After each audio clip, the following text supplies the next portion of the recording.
So they ended up having to emergency intubate her to keep her alive. It was the longest day of my life. In 2018, I was living in Dallas with my husband and my first kiddo, Augie. He was 2 at the time, and I found out I was pregnant with my second baby.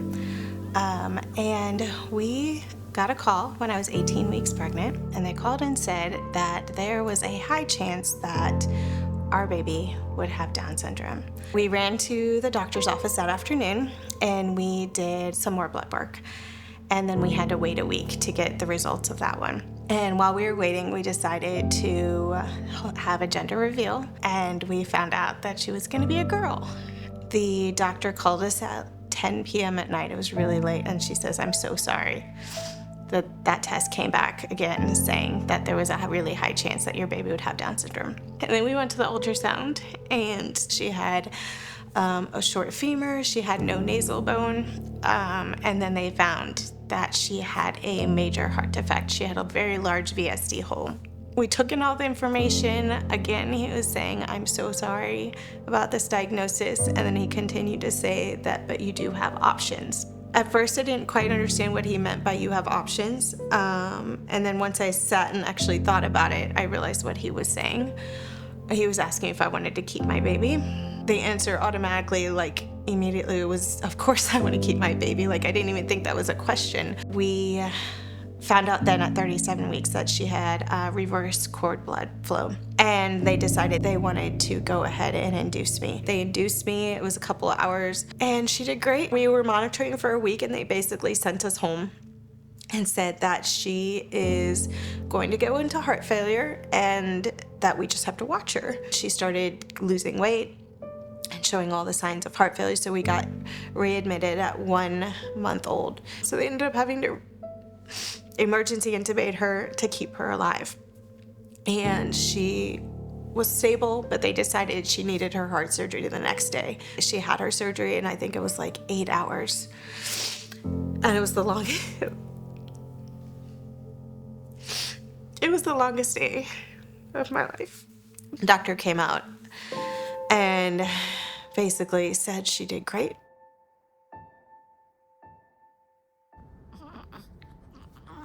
So that first year, I was hyper-focused on everything development after her heart surgery. And at that point, I realized I didn't have the tools in place as a parent to work with her at home. And that made me come up with our nonprofit, Zoe's Toolbox. And I just wanted to be able to give parents that were going through something similar to what we were going through, basically a starter kit for their child's developmental therapy. So it has items for physical therapy, speech, feeding, occupational therapy, music, and sensory. I made a lot of assumptions with Zoe when we got her diagnosis, and I just assumed she wasn't going to be in all of the activities, and she wasn't going to play in ballet or in gymnastics or soccer, and it was going to be just therapy and doctor's appointments all the time. And quickly realized as Zoe's gotten older, she is more than capable of doing all of the things. So we put her in gymnastics, and we put her in soccer, and this is her second season in soccer. And I could have never predicted